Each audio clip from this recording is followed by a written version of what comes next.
Morning. Okay, today, what is collective presencing? Uh, this is a practice that some of us, engage with.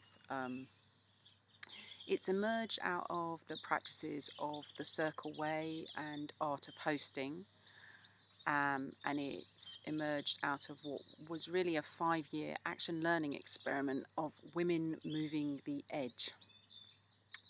And I came along somewhere near the end of that action learning experience, or should I say, collective presencing came to me thanks to Helen Titch and Beat. So, yeah, thank you for that invitation, Helen. Um, Collective presencing is utterly fascinating to me. It's a way of being present collectively and sensing into the future that wants to emerge in the present, in the space in the middle, or in the space between us. So it, involves quite a lot of silence collectively together. It's like a collective meditation, actually, but it's a collective meditation with a very precise focus. There's always an inquiry question that we're sensing into. The context is very much sensing into what is the future, or whatever the question is, sensing into what wants to emerge into the space between us. And as such, being a collective meditation, we are sensing the subtle realms. It's different to circling. That I don't have a lot of experience of circling, but that seems to me to be very human focused and focused on being with another in their world, and being with another and becoming aware of the interior world of another and sharing that. So that's also like meditation, communal or collective meditation, but it's very focused on the human realms. Collective presencing is different in that when we're sensing, using our more subtle faculties to sense into what is in the present and what wants to emerge in the present, we are using all our subtle faculties to the best of our ability, and it includes sensing into the place that we're actually sitting in, the trees, the nature beings, nature spirits, any animals that are present, if the cat walks in, the birds making a noise, the wind.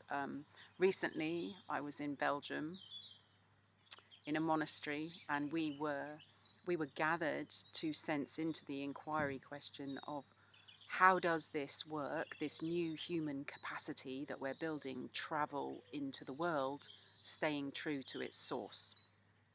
And the wind on the first day was really a feature. Like, it made a lot of noise and it seemed to be calling our attention. And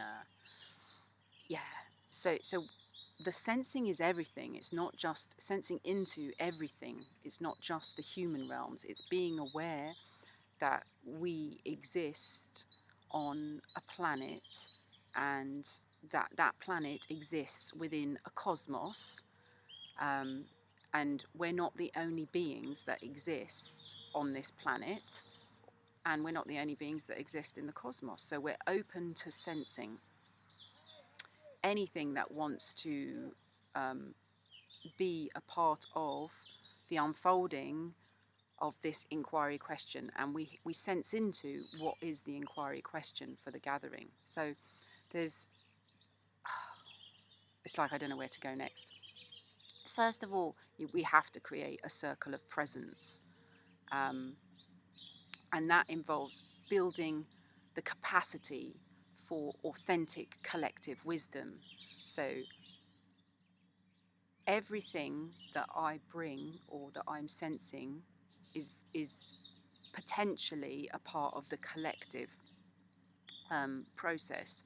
So I have to discern whether what's present in me is just for me, or is it for the group, or the inquiry question. So we have to be present to what is. We have to observe what is, what actually is, and we have to open to the full experience that we're experiencing in the now. We have to accept what is, and we honour what is with our open heart, and we live what is. In the living of what is, we focus on sharing and expressing. So when we're presencing, when I'm presencing, for me, it's about being present to what is in me, what is moving through me in this moment, however uncomfortable or joyful that might be, and also what is moving in me or through me, or what I perceive is moving in the space or in the middle. So I have to open to the full experience of my inner being. That's not always comfortable. I widen my concept of who I think I am or imagine I am, and I begin to integrate my subtle inner experiences. That's what each person is open to doing in the collective space. We also,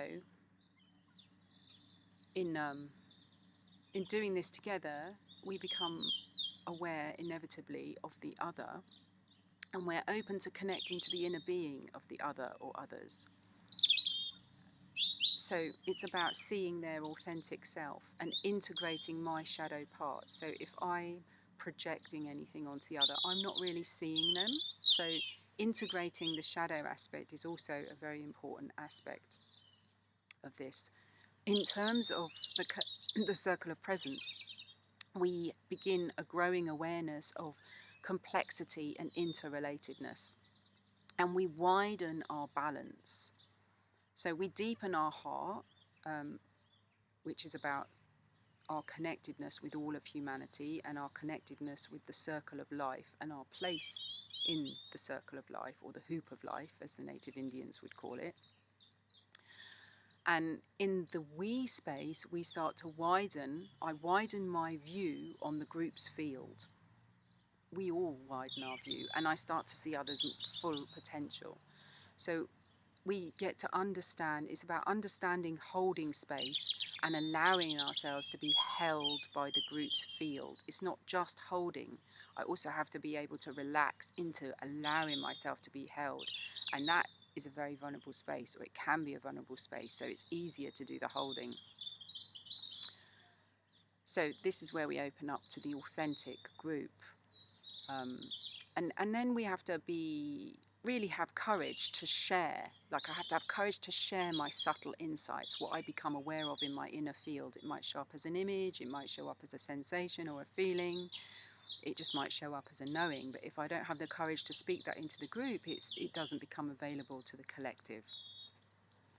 So there's an opening and a surrendering to what is, and also what wants to be. This practice has really also borrowed a lot from its understanding from Theory U, Otto Scharmer's Theory U, about opening to what is, accepting what is. So observing what is the open mind, accepting what is the open heart, and honouring what is also the open heart, and living what is the open will. So yeah, from the circle of presence, once that is strong enough, we create a circle. I don't know if we create. I would say it's more correct to say a circle of creation gets created or emerges from the circle of presence. And the circle of creation is really about building the collective capacity for generative action in service of all of life. And this is a process of subtle outer alignment, and leads to widening coherence. So there's always this dance in a we space, the I and the we, or the I and the you. And really this practice is about opening to your soul's authentic calling. And you express your soul's calling through the interweaving of life, your work, and your passion. So again, we use the practicing in the circle of creation, observing what is, the open mind, accepting what is, the open heart, honouring what is, again the open heart, and living what is, the open will. But in this process of subtle inner alignment, there's an unfolding generativity, a capacity for generative collective action.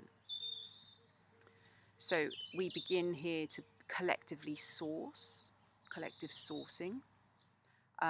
We have to build our capacity for holding intensity. Intensity emerges in the we space, in the group space, when we have differences of points of view and perspectives and differences of opinion.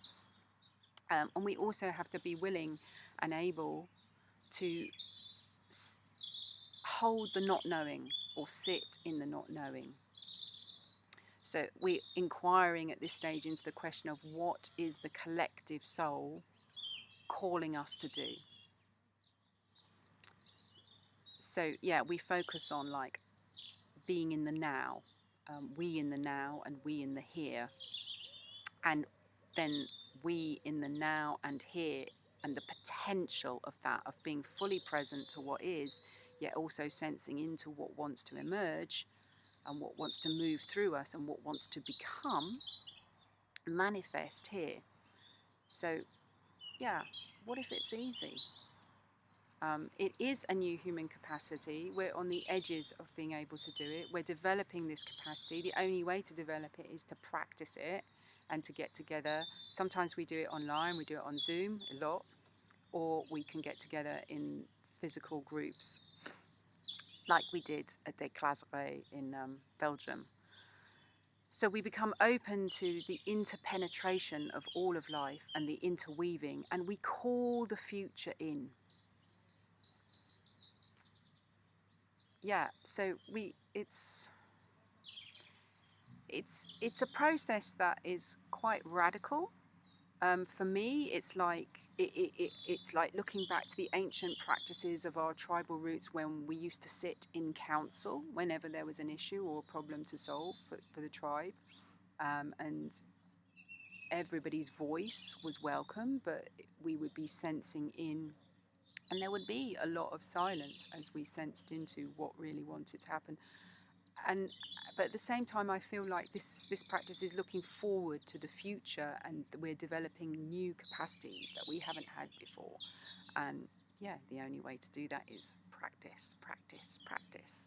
So one of the features for me is that we develop a kind of radical amazement and awe and wonder at life, and being willing to be in the not knowing and to hold the not knowing space, and not move into a space of false knowing, or moving into action before we actually are fully allowing ourselves to be in that intensity of just not knowing. So it just leads to this kind of seeing the extraordinary potential in the ordinary. So if this speaks to you, I really encourage you to get in touch. I'm also going to post Ria Baeck's book, Collective Sourcing, in the link below. Sorry, Collective Presencing, in the link below, so you can check it out. It's a really rich book, and it's been written out of the 5-year learning experiment, so to speak. So it's coming from a live practice. It's not theory. It's emerging out of this practice and this experience. So yeah, I hope that this is enough to attract those who are curious and would like to know more. Yeah, get in touch.